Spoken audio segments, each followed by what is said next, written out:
Here, I've raced against the sport's biggest personalities, but I've never met more vibrant, amazing people than the seniors served by Meals on Wheels. As a volunteer, you deliver a hot, nutritious meal and a friendly hello to someone just like your mother, grandfather, or next door neighbor. These seniors are inspiring people with incredible stories to share, and they love to see you. The smiles you get back are priceless. Delivering with Meals on Wheels is easy, and you don't have to drive like me for it to be quick. You can volunteer your lunch break once a week or just once a month. With 1 in 6 seniors facing hunger and many more living in isolation, your lunch break can make a real difference. So, America, let's do lunch. Volunteer your lunch break at americaletsdolunch.org. This message brought to you by Meals on Wheels America and the Ad Council. It's the Worldwide Sports Radio Network. Little roller up along first. Behind the back. It's still there. It comes nine in the next one. See you in Pittsburgh. Can't wait.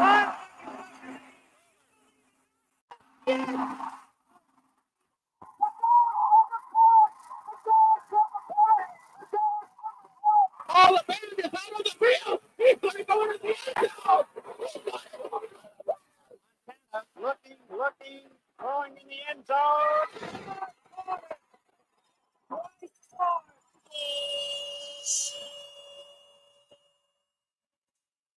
You're tuned into Game On with Josh Silverberg. Talking all things sports. It's Game on! Yeah, game on. Game On, right here on the Worldwide Sports Radio Network. Yes, ladies and gentlemen, we are back live here on the Worldwide Sports Radio Network, joining you every Thursday from 6 to 7 p.m. Eastern Standard Time, live here on WWSRN. I am your host, Josh Silverberg. My co-host, Eric Bowe. He will be out for a couple of weeks, still tending to a family matter, but he will be back. Not sure if my father will be on tonight either. He is helping watch the kids, so that's okay, because my Mr. Producer is going to pop on the screen now, and he's going to be an assistant, right? That would be Mr. Speedy Petey. How are you, sir? I'm here to provide assistance and potentially vent about the Giants and their debacle. Well, we're going to get into the whole Brian Dable discussion, and then there's rumors floating around the last hour that he was going to demote Mike Kafka, and we'll get into that whole thing after Kafka had some really nice words about Dave's yesterday. It's interesting. We're going to discuss that. We're going to get to week 11 of the NFL season. It's crazy. It's just flying by. Thanksgiving, 2 more weeks. 2 weeks. I remember in 2 weeks we will not have a show, of course. That is Thanksgiving Day. So we will not have a show that day. But who knows? Maybe I'll do a Wednesday show right before you guys have Job in the Mouth. I'll do a little pre-show before. Not a bad idea, right, Speedy? Well, depending on what we're doing now. We might even move to Tuesday that week. I don't know what I'll have to say. No, that's true. Yeah, you may move. That's true. That's true. You might be. So you know what? We're gonna say no show that week. So we have a show this week. Have a show next week. And I apologize for being out the last 2 weeks, divulging to it. Last week I had my son's parent-teacher conference. Obviously. By the way, happy late your birthday to your son as well. Thank you so much. Yes, what a weekend. And I'll get to that too. I had my son's parent-teacher conference last week. So I couldn't get that 2 weeks ago. You know what I mean? It was crazy. 2 weeks ago, Speedy, you remember this, I was driving home, and it was the remnants of Hurricane Melissa that it was a monsoon. And it literally didn't stop pouring. And I didn't get home, I think, till 7 o'clock that night. It was crazy. And, I usually, I would do the show from my phone. Speedy knows I would do the show. I wouldn't miss the show for a weather-related situation. I would do the show from my phone, so on and so forth. Here's the problem. It was pouring. It was just downpouring to the point of if I did it from my phone, you would hear the raindrops hitting the car. That's what you would have heard. So that's why I'm here tonight. It's okay. We're back. We're feeling good. There's a lot to get to. Again, the Week 11 stuff. We'll talk about that. We'll touch on the Giants with the Brian Dable firing. We'll get into that. There's a football game tonight, by the way. It involves my team, unfortunately. But hey, listen, they won 2 in a row. They've won 2 in a row. Speedy. They haven't lost for 3 weeks. That's right. It's amazing. They're gonna get lambasted tonight. We know that. Cover the spread. What was it? 13.5, I think it was. I think it was 12.5 13. last time I saw. Yeah, well, that's what happens when you're a road team on the road on a short week, and everything of that nature. We'll get to a little bit of that. We'll dive into the MLB offseason a little bit as things, the GM meetings are going on. We've heard GMs talk. We've heard presidents of baseball operations talk. And the only thing I could grasp at is nobody knows what's going on.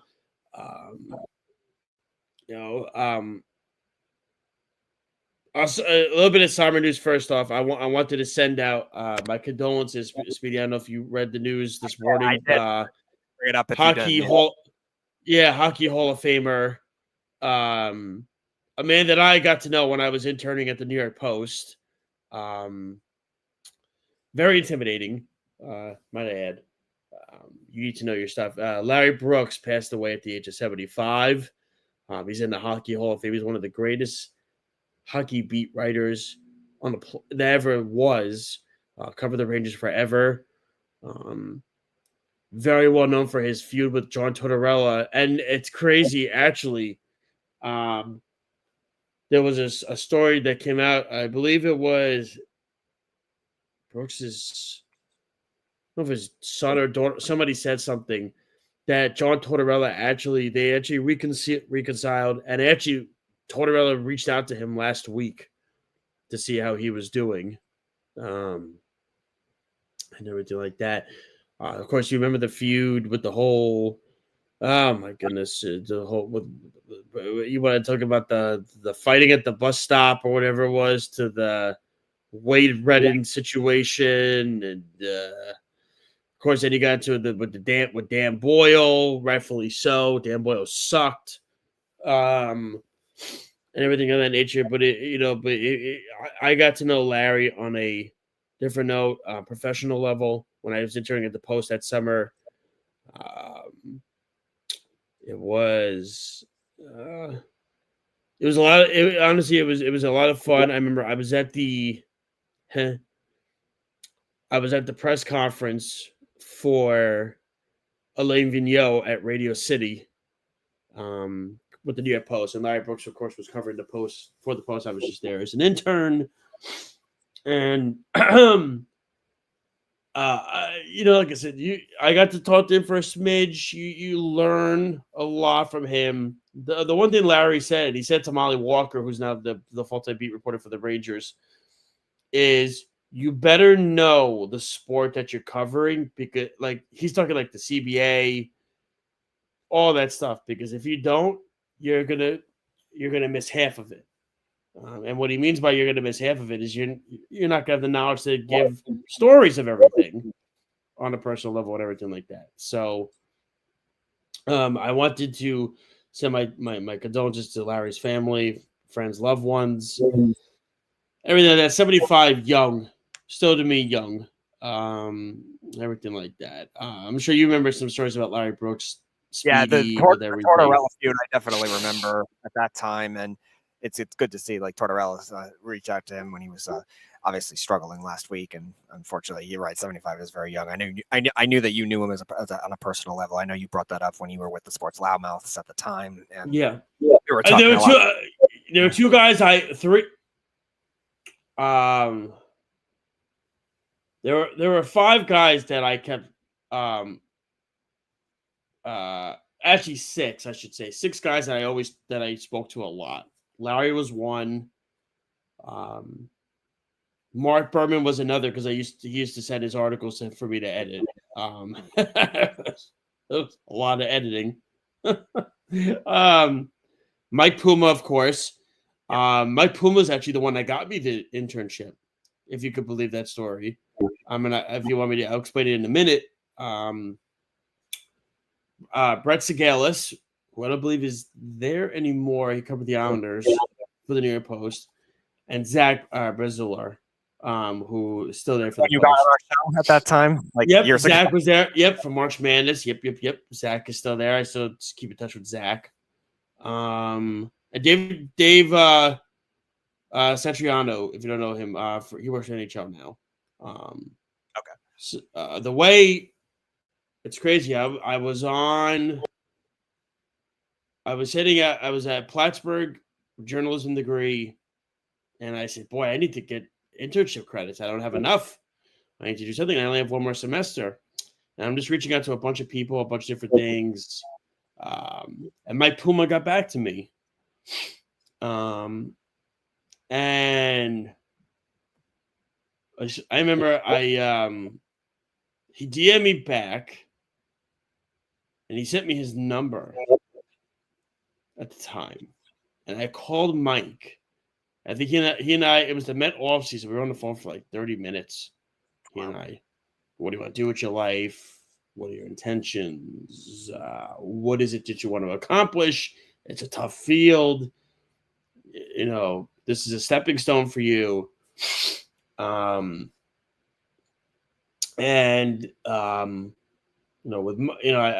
was somebody I grew. Mike Puma, he said, "Send me your resume." Sent in the resume. I had an interview. I remember I had to go home to spring break early, 2 days early, to an interview, and they hired me the next day as an intern in the sports department. And boy, did they set me on something. I had to stay late in the office one night. I had to stay till 11:30 at night. That was the Zach Wheeler, Matt Harvey doubleheader against the Braves, where Matt Harvey was pitching and Wheeler was making it. I had to stay late in the office when the articles came in and help copy edit those. They sent me to the All-Star game. No,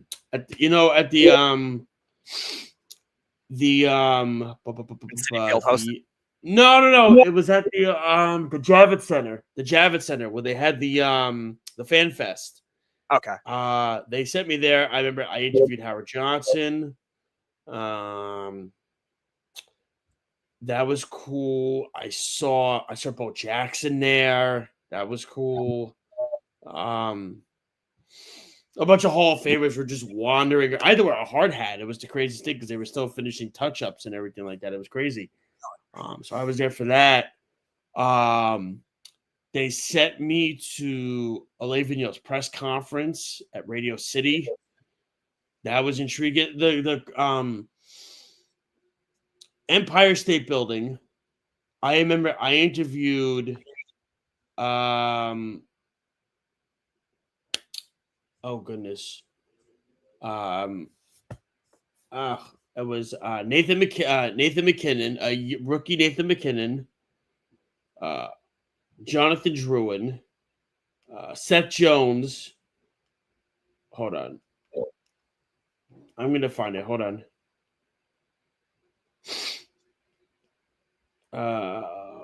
Let me see. Top prospects visit. The four were, who were the four?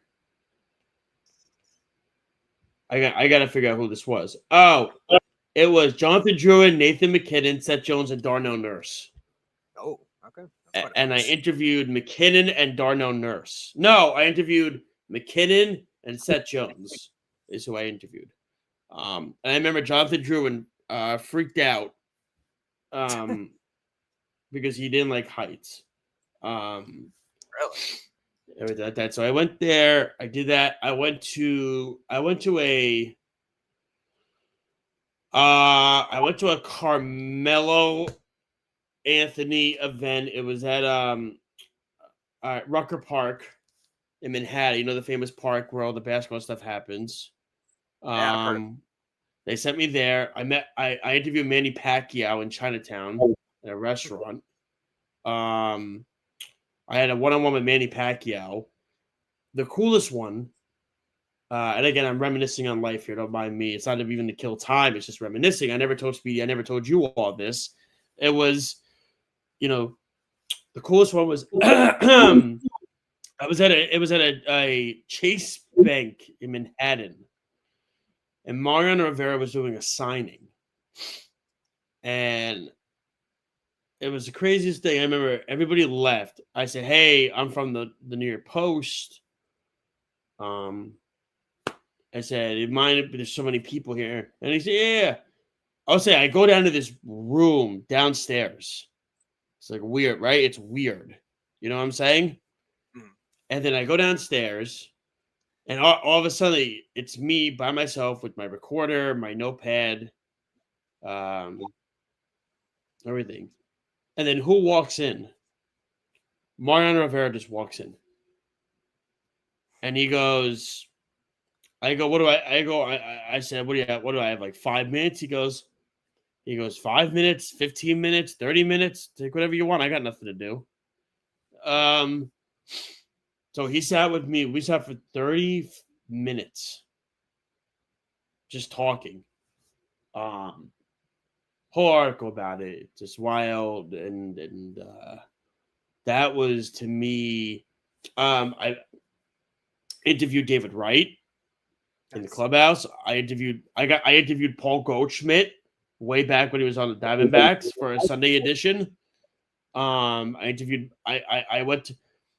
remember Mike couldn't make it to one of the starts. And it was so funny. They called me the night before. They're like, "Hey, you want to go cover the Met game tomorrow?" Yeah, sure. All right, be at Citi Field tomorrow, 8:30 a.m. What? What do you mean tomorrow's a camp day game? The game's at 11. Oh, that's why. Okay. I'm at Citi Field I got there at 8:15 in the morning, and it was a ghost town. Wow. I had my credentials. I walk in, and they had like a whole spread for the media, like bagels, all this, everything for the media. And I'm just like, can I take? I remember, who's the famous public relations guy for the Mets? Horowitz, Jay Horowitz. Jay Horowitz goes to me, goes, "Yeah, you're part of the media. Take whatever you want." I said, "Okay, I don't want to overstep." And then Terry Collins walks in. He goes, "How's the coffee?" I go, "This is," and before we even say, he goes, "This is freaking early." And it was a Matt Harvey start. That was cool. That was when I saw Jordani Valdespin. I saw way too much of Jordani Valdespin in the locker room, more than I anticipated. That's a name drop. Well, I saw a lot more than I thought I was going to see. It was just, let's just say that. I'll leave it at that. Boy, oh boy, you know where I'm going with that, Speedy. It was, let's just say, a towel dropped and everything was a free for all. But those were some of the cool things that I got to do at the New York Post when I interned there. And now, look, I'm a PE teacher now, and it's great. You know what I mean? Full circle. It was a lot of fun. That was a fun summer. To me, that was, I don't know if you've had any internships or anything like that were similar to that, but to me, I think, I still have my whole portfolio of all my articles I read. If you look me up, just type in NY Post on Google, Joshua Silverberg or Josh Silverberg, and all my articles pop up in like a link in like a library. It's crazy. I have like a Meta World Peace one when he signed with the Knicks. I have a Ryan Braun one. The Manny Pacquiao one I have. The story there that I did. I don't know if the Met one is still up there. Based on the time frame, I think Braun was caught in 2013. That would fit the Matt Harvey. Yeah, so then that's when it was then. Yeah. Okay, so that's when it was then. But yeah, I'm just showing that Mary Lane. But anyway, but yeah, Speedy, you did it. Happy, of course, belated 4th birthday to my son Caleb. It's crazy, he's 4. My son Carter was also baptized on Sunday, so it was a very busy weekend. I am so ready for Thanksgiving. I need a vacation because after Thanksgiving, I have 3 more weeks of work, and then we are on winter break for 2 weeks, almost 2 weeks this year. Not the usual 1 week. We usually get a week. Right. It's almost 2 weeks this year. So That'd be a lot of fun. But we have a lot of sports that we want to get into, and we want to dive deep into it. And, of course, we'll start with the Giants. I know you guys touched on it on Jobbing Them Out this week. And, you know, everybody's been asking me my opinion on it is what's Brian Daboll going to do going forward, right? What is his future? Is it the NFL? Is it college? I've said I think college is an interesting one because you have an opening at LSU, you have an opening at Penn State. If Lincoln Riley leaves USC, you're going to have an opening at USC. I've read rumors. I don't think it's going to happen. Steve Sarkisian possibly jumping to the NFL, but I don't think that's going to happen. I think he's perfect where he is with Texas. And they're going to make the playoff now, by the way. Never done that. So, you know, there. But the other question is, will Brian Daboll get another head coaching job in the NFL? And, you know, I think a lot of jobs are going to open up, right? We already said the Titans gig is open. You would think the Browns job is open, although I'm hearing that there could be like a role swap. That Stefanski could go to the Giants and that Daboll could go to the Browns, and it'd be like a whole role swap. Go that route. You know, the question is with you know, the Pittsburgh Steelers job, although I don't think Brian Daboll would. I mean, would Daboll be hired in Pittsburgh? No, because I don't know if the Steelers are gonna. I don't know if the Steelers are making the playoffs now. Everything like that. I'm not so sure that's gonna happen. The whole thing with Cincinnati, although I do think Taylor's got a little bit to lean on. Although he did get rid of the defensive coordinator, Anna Moreau, who's doing great with the Colts right now. Yeah, exactly. That was that made no sense when they did it. You know, none at all. I'm just trying to other jobs that can open up. Atlanta, I would think. Atlanta could be a possibility. Atlanta needs an offensive coordinator. They need something. I'm trying to think what else. You know, I have to tell you, if things go spiral in Green Bay, is LaFleur, although I think they're going to win the next two, is LaFleur going to be out? Yeah. That would be fascinating with Daboll and Love. I think that would be interesting. Keep him away from the cheese curds. Yeah, well, he's lost a lot of weight, so I don't know. Speedy, I know you. To me, I think Brian Daboll's a good coach. I do think he's a good coach. I think the problem is you can only withstand so many of those kinds of losses. You know what I mean? Where it's like, all right, we have to pull the plug. Here's the thing that bothers me, and I'm going to tell you this right now. I think Joe Shane is the problem. Sure. I think Shane is just as much at fault as Daboll is, because here's the thing about Shane. He gave Daniel Jones that extension, right? Mm-hmm. And then he's the one that cut Daniel Jones, correct? He did that, okay? He tried to be shrewd and tried to be a boy genius and shrewd with Saquon Barkley. And what he should have done, Shane, was he should have traded Barkley instead of just letting him walk. He lets him walk to the Eagles, have the best career, almost break the NFL rushing single-season record, and then wins the Super Bowl, by the way. Great move there. So he does that. But then it's also, you know, you look at Evan Neal, you look at Kayvon Thibodeau, John Michael Schmeltz has been mediocre, right? Jalen Hyatt's been per se. He let Xavier McKinney walk and go to Green Bay, and he's been really good. Like, think about the guys that he's let walk out the door, right?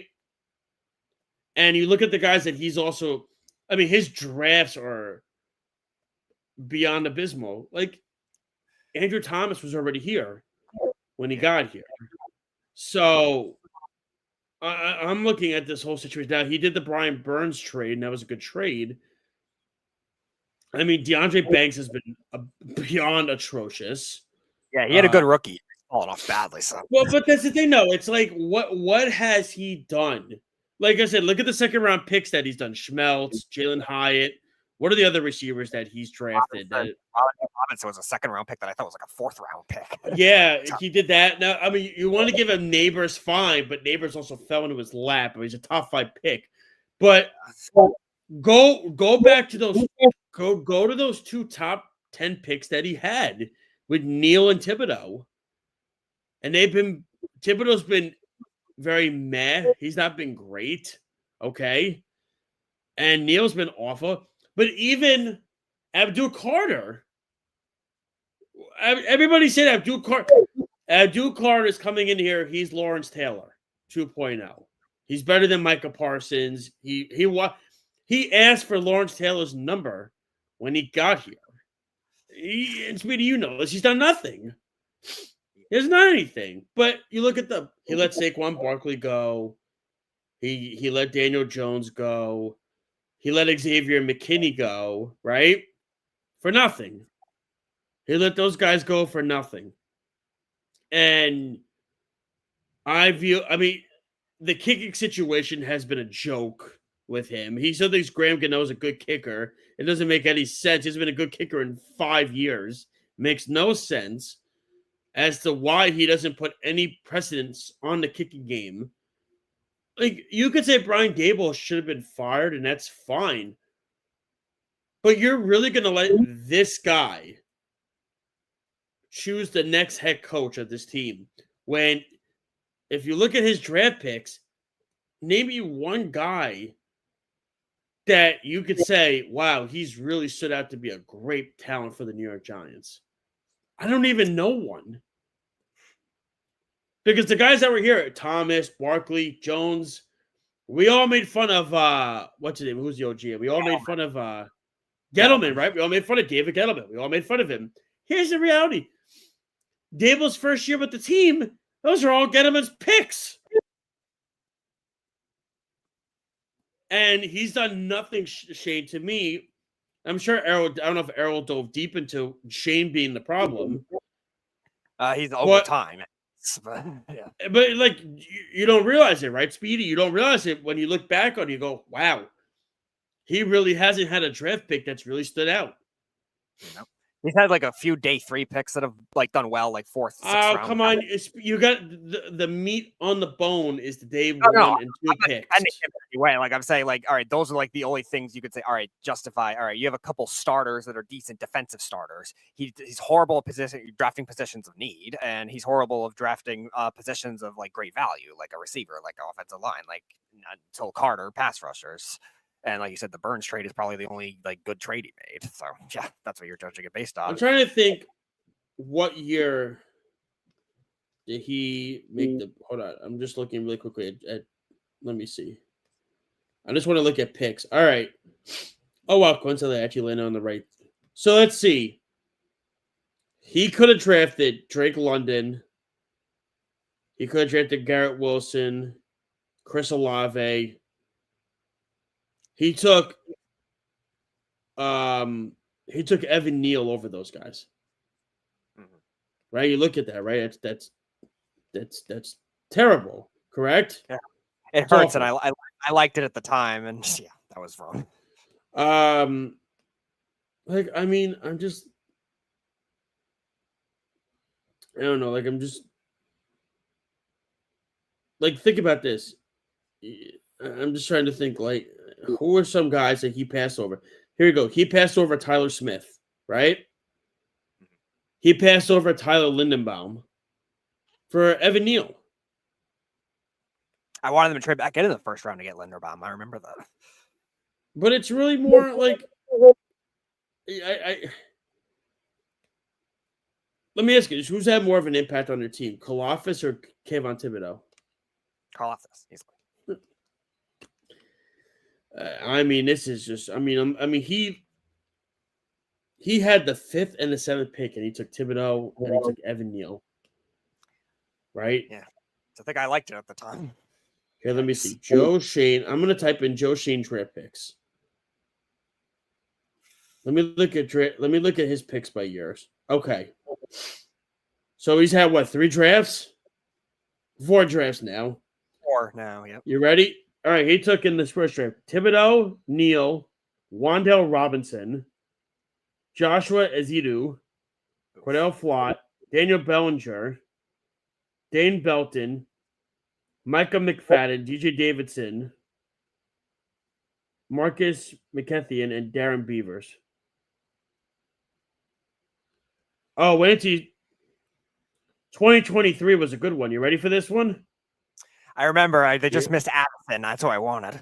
There we go. They took Deontay Banks, John Michael Schmitz, Jalen Hyatt, Eric Gray, Trey Hawkins, Jordan Riley, and Gavarius Owens. And then 2024, they took Neighbors, Newman, Andrew Phillips, Theo Johnson, Tyrone Tracy, Darius Musu.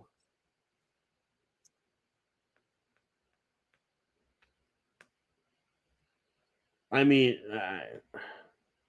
and then last year they took, you want to give him Dart? Give him Dart. He took Carter, Dart, Darius Alexander, Cam Scattaboo, Marcus McBoo, Thomas Fedone, and Corey Black. But now Scattaboo's hurt, Dart's hurt, and Carter's done nothing. Yep. But yet he's still here. Brian Dable's no longer here. Because that makes a lot of sense, right? Doesn't it, Speedy? That, and you always want to think like, okay, the GM and coach should be attached. It's not like. Well, let me ask you, do you trust this guy to make the next hire? No, I don't trust him. Okay. Like I said, besides defensive players, like some defensive players, like the ones you listed in the 2022 draft, like some of those late round picks, like a lot of those guys are defensive starters outside of Beavers. Who would you make as the next head? Who, if you had to pick, who was your next head coach? Who would you say this is the guy that they need to go for? If he's available, I definitely would go after him because he's been a 2-time coach of the year. Stefanski, if he's available, I would definitely. See, Stefanski's interesting to me, and here's the reason why.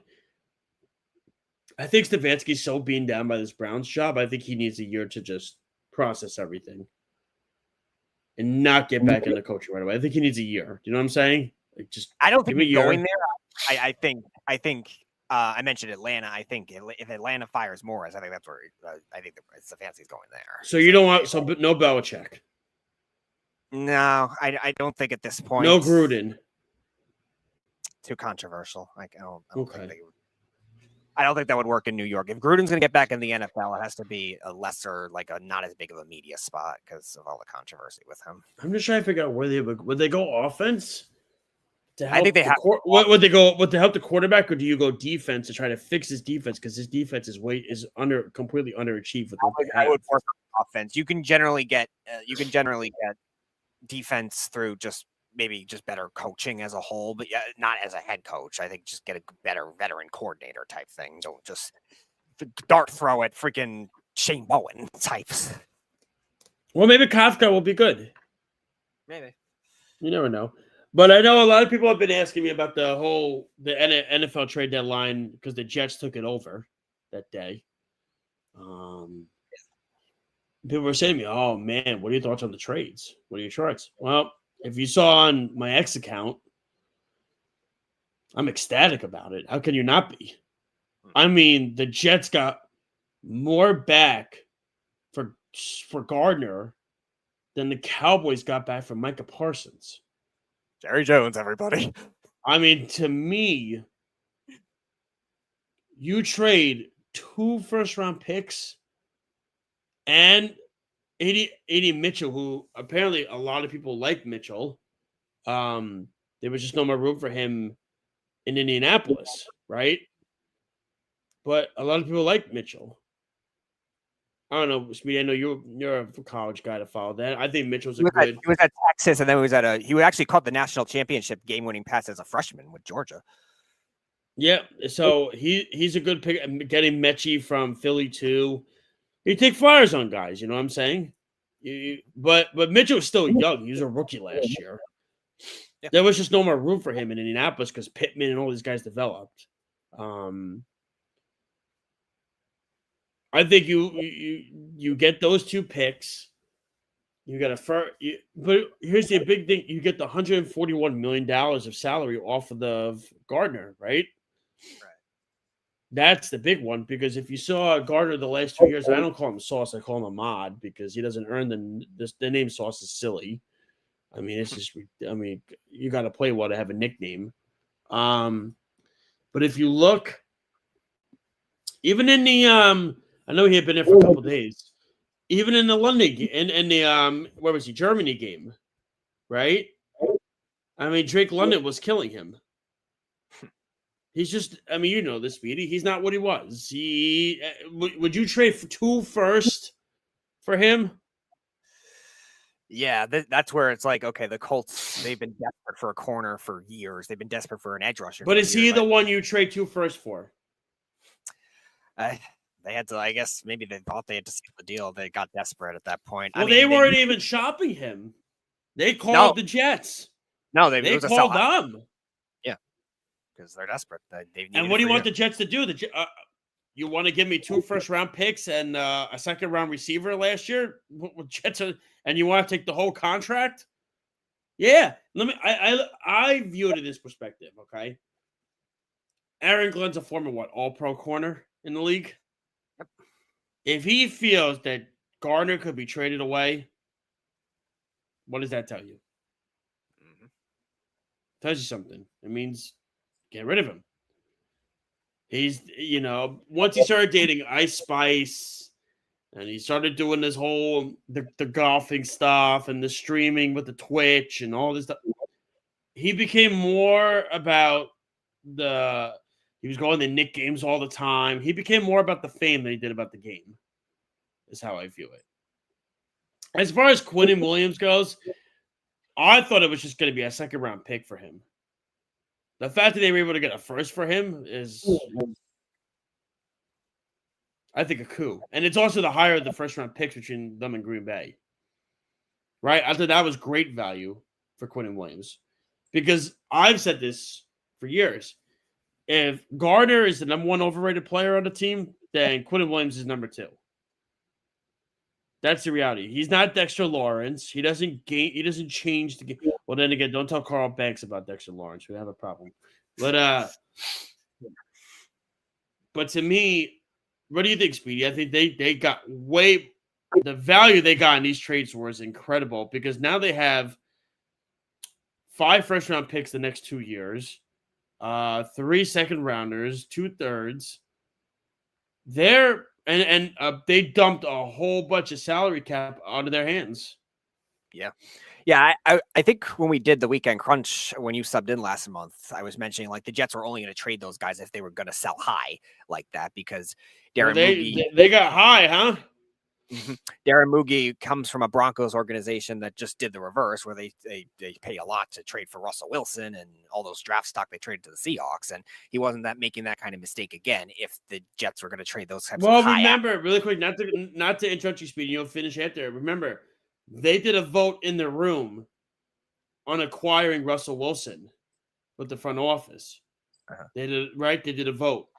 Mm-hmm. Only one guy did not raise his hand on acquiring Russell Wilson. You want to know who that guy was? It was Darryl Moogie. Mm-hmm. He was the one guy that did not raise his hand on it. Because I remember at the time, like Russell Wilson, there were rumors about him being traded, but Aaron Rodgers was the guy I was thinking was going to be traded to the Broncos at the time because he wanted out of Green Bay that year. Then the Packers. Yeah, Moogie did not want Russell Wilson. He thought it was a bad idea.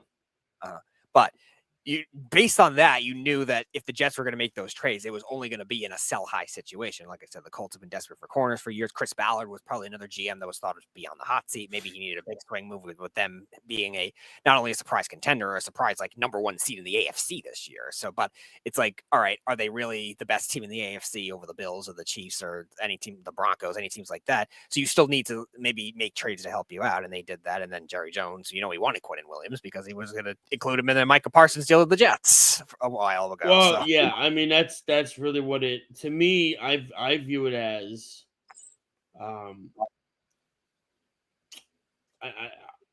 like I said, I thought the Jets got great when it came to their value of what they were able to get for what they got. I mean, I thought me personally, I thought they were only going to get. I didn't know Gardner was even on the market which he wasn't, right? No. The Colts called them and it's like, well, listen, we'll do this. This is what we're gonna do. We'll offer this to you. Wait, I mean, the Jets have to say they couldn't say no, right? 2 first rounders for a I'm trying to think. 2 first rounders for Gardner, who's regressed the last 3 years for a corner. To me, I don't know. And you're paying that whole salary. I think the Jets are going to have.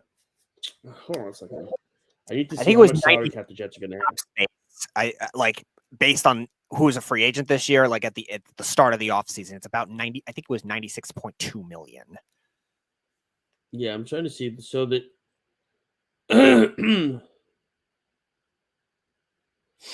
Let me see. 2026. Oh, 2025. Wow. Yeah. The Jets are going to have $100 million in salary cap space.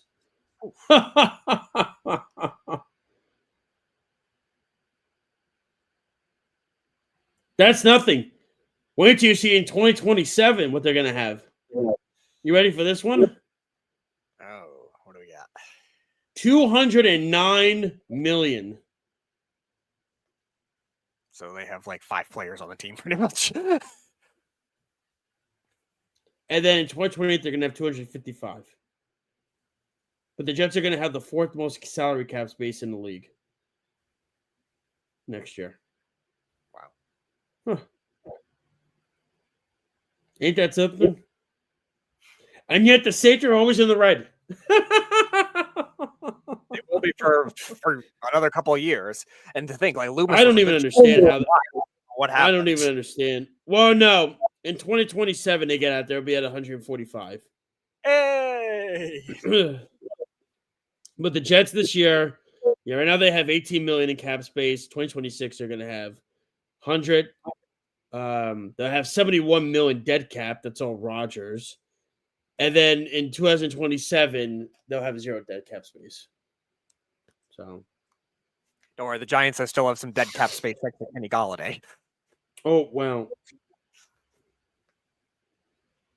Let me see. Right now, ranking 2026 season, according to Spot Rack, Jets will have 116 million in cap space in 2026. And then in 2027, they'll have, oh, that's accurate, 345 mil. That's a little much. But, again, you're right that nobody's going to be on the 2024 draft. 3 draft picks will be gone, allegedly. Well, that's what I'm saying. Yeah. Well, that's the thing. But I think this is also why Mookie didn't go nuts in free agency this year too, because the free agent market wasn't great, right? So it's he tried on some guys. Fields' contract, I believe, is non-guaranteed after this year anyway. Yeah, it's very affordable to whatever team takes him. I think it's only like 16. Very, yeah. So to me, I think it's we have a Caleb cameo. What do you need? All right, so here you have to pull the gate, pull it, and pull it out. No, pull the gate, pull it.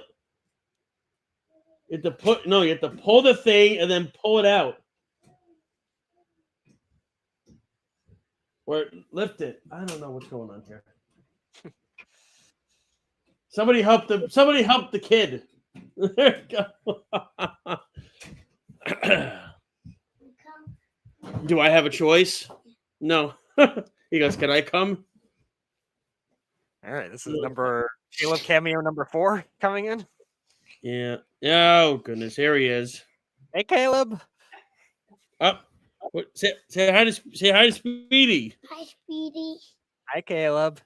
Welcome to episode 4 of Cameos. He asked you, how you doing? Well, man, how are you? You want to talk about the Rangers? Speedy would love to talk about the Rangers. They won again yesterday. Yeah. Let's talk. Well, we can't talk about them because you just walked away. Oh, okay, you're done? Okay, I'll see you later. Okay, bye. I'll be done soon, okay? Come here. Come here. You want to come back?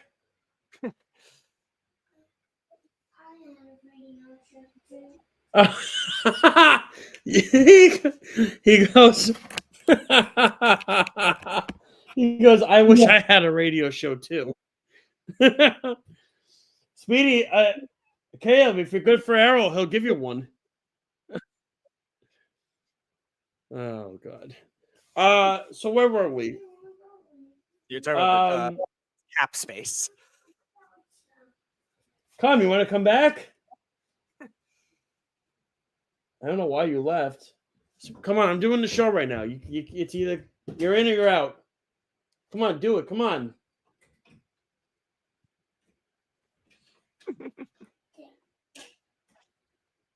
Speedy, bear with me for 1 minute. Please talk while you're doing this. So yeah, while Josh tries to resolve his situation with his kids, I was going to mention with the Jets cap space. The Jets cap space right now definitely gives them a lot of flexibility, and they were only going to sell high. Like the Jets were only going to trade Quinn and You can talk to Speedy about it. Talk to Speedy. What do you want to call it? Kids radio show. Kids radio show? Yeah. That's what you want to call it? Kids radio show? Yeah. Come, sit. What do you want to talk about? The Rangers. What about the Rangers? Scored last night. Did you know Jalen Brunson got hurt yesterday? Why? Why what? Why he got hurt? He hurt his ankle. Where's your ankle? Can you point to your ankle? Where is it? Nope, that's your elbow. Where's your ankle? Here. Anyway, really quickly, let's get into the Emmanuel Class A stuff. That was interesting, right? So, in regards to Emmanuel Class A, where are we? I know he got arrested today at JFK Airport, correct, Speedy? Yes, he did. So, the report was from Jeff Passan. I think it was, 65 years? It was 65 years, like 4 different charges. You imagine that guy's going to go to jail for 65 years? Yeah, you can make more bets with Otani agent. Yeah, exactly. Well, I mean, it's just. But let me ask you this question: do you think, and in my opinion, I'm wondering, do you think he fixed the ALCS last year? Makes you wonder, because there were a lot of ones he fell behind in the count, and now obviously we know why. So, those you don't know the scandal exactly, like they were he was tipping pitches to throw balls and throw off-speed pitches under a certain velocity. So yeah, it's definitely possible if obviously the Yankees could have sensed that maybe they'd take those pitches, and we know Soto with the Mets, like how plate disciplined he is and stuff like that. I'm sure he caught on to that pattern and got the Yankees to get on with it, because they won that series in 5 games. Well, that's what I'm saying. They won the series in 5 games, but I also view the whole situation as it's kind of fugazi, because he went from being the best closer in baseball to also the playoffs start, and he's getting bombed every round. Daddy. How is that the case? And to me, I think that's a fascinating story to keep an eye on, because now the fact that the FBI has him in custody, I mean, I think it was $600,000 bail. It's a lot of money. It's more than what he was trying to. Oh, Speedy said happy birthday to you, by the way. What do you say? Not my birthday. It was last week. What do you say? Thank you. And I hope you had a fun one, Caleb. How old did you turn? How old? 4. Say, how many fingers is that? Yeah, there you go. And then where are we going tomorrow? Disney on Ice tomorrow. I can't wait. Yeah. Blow my brains out. Are they going to be? Are they going to be doing the Disney Check Yes Juliet for him? I don't know. I've never. You know what's funny is I've never done a Disney on Ice before. I've done so many things, but I've never done it. I've been at Disney World more than I've been to a Disney on Ice. All right. Shh. Now, in regards to where we are in the MLB offseason, I heard Pete Alonso's leaving, possibly. No. Yeah. No. Come here. Why he's leaving? He's going to go to the Yankees. Why? Why? You want him to go to the Yankees? No, Max. Oh, okay. I want him to stay on the match, but then I won't see him on the match. Would you be upset? Yeah. Yeah, sit. If you're gonna do a show, you have to sit. I heard also the trumpet guy might leave too. No! Ugh, everybody's leaving. And then they're leaving. No, they're staying. It's not working. The water's not But working. what are your thoughts on where we are in free agency? I mean, I know tonight they're going to announce the MVP. You would think it's going to be Judge, probably, right? Daddy, it's not working. I think it should be Raleigh. I know you mentioned that a few weeks ago. You were arguing with your brother on that. Yeah. Well, I think it should be Raleigh. He's a Gold Glove winning. Can I blow one? No, it's not a microphone. I want it. I don't understand why you would have a Gold Glove. I have to blow No, on it. it's not a whistle. It's just a plug. I want to blow on it. I think this show is ending soon. Hey, See, now you're going to get us kicked off the air.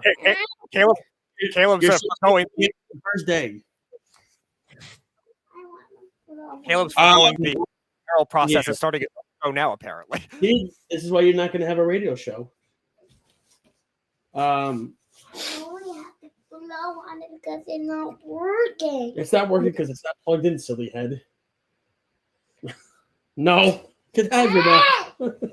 Hey, I had it. All right, shh. All right, I think it is time to get to her. You're better than that, Speedy. What do you think? Because this kid is nuts. Okay. Wait. What are you hearing about any baseball rumors before we end? Stop it. Then you leave. Yeah, like you're looking at a lot of the biggest names, Kyle Tucker, Cody Bellinger, Bryce Harper. It seems like inevitably looks like he's going to be traded. Tucker Dodgers. I know you and Errol both think that. You never know. Tucker Dodgers. I think Diaz comes back to the Mets.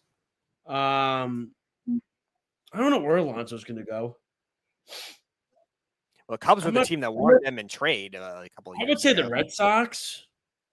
I think they're getting Schwarber. I think they're going to get Schwarber. How do you replace him? Oh, the Red Sox Schwarber. Oh, so who do the Phillies replace Schwarber with? Whatever they can afford at this point because they have luxury tax well, problems. Unless they can figure out how to do deferred money like the Dodgers do. Oh, man. It's interesting. And like I said, I think tonight will be – I think they're going to give it to Judge, but it should be Raleigh.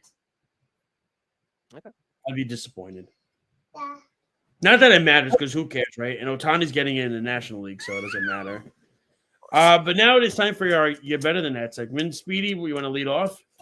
Oh, yeah. So I'm going to go to the story I brought up to you off air just before we went on the show. And that was the great Woody Johnson and other owners filing a grievance against the NFLPA for doing their annual report cards and leave it to the only owner to get an F last year to be the one that started the grievance. So Woody Johnson, I don't think he's actually better than that, but for the sake of the segment, you're better than that. Oh, wow. Nice. I would say for me, see, I don't really have any conniptions lately, really. Really much with anything. I guess Mike. Oh God. See, I guess Mike, you're better than that. Is I'll lead it off with St. John's the other night against Alabama. Like that was brutal, right? Like last year, they were one of the best defensive teams in the league, and their offense were bad. Take this one off. No, because we're on the air, so you're not taking your clothes off here. What are you doing? Okay, Caleb. Anyway, yeah. So to me, I was surprised. Now the offense is good, but the defense stinks. So to me, St. John's, I think you are better than that. Check us out, worldwidesportsfair.com. I know mine wasn't that exciting. There's really not many problems I have. Check us out, worldwidesportsfair.com, YouTube, Instagram, Periscope, Spotify, Apple Podcasts. Hold on. Spotify, Apple Podcasts, all Alexa smart speakers, and so much more. You could also check us out. Check out Job in the Mouth on their TikTok, and check them out on Mondays and Wednesdays at 7:30. Snowman in the morning, of course, and so much more. Speedy, I appreciate you filling in for the guys this week. Thank you so much for filling for Eric. I know you had so much fun at the end of the show. You have to monitor all of Caleb's future, I guess, tactics for when he hosts the show in a month. Yeah, well, like I said, it was great until the last few minutes he came on, and then that was rumored, everything like that, and everything of that nature. But thank you so much to the fans out there for listening and watching. I appreciate it. We appreciate it. Check us out again. We're on next Thursday. Again, we will not have a show in 2 weeks with Thanksgiving, but next week we will be back. I'm sure my father might be on. That'd be exciting. And so much more. Speedy, thank you so much again. Appreciate you. And look at us. We started on time and we're ending on time. Isn't that crazy? When does that ever happen? But we'll talk to you next week, ladies and gentlemen. Enjoy you. And also, don't forget to check out the Weekend Crunch with Arrow and Speedy on Saturday, 7 p.m. or after the New York Islanders play on 103.9 FM, the online news radio network. So, for Speedy Petey, I'm Josh Soberg. My son Caleb, of course, here. This has been Game On Live on the Worldwide Sports Radio Network. We'll talk to you next week. Enjoy your weekend. Enjoy your sports. Take care, everybody. You're listening to the Worldwide Sports Radio Network. Take a look under your bed. Find stuff under there? What about jobs?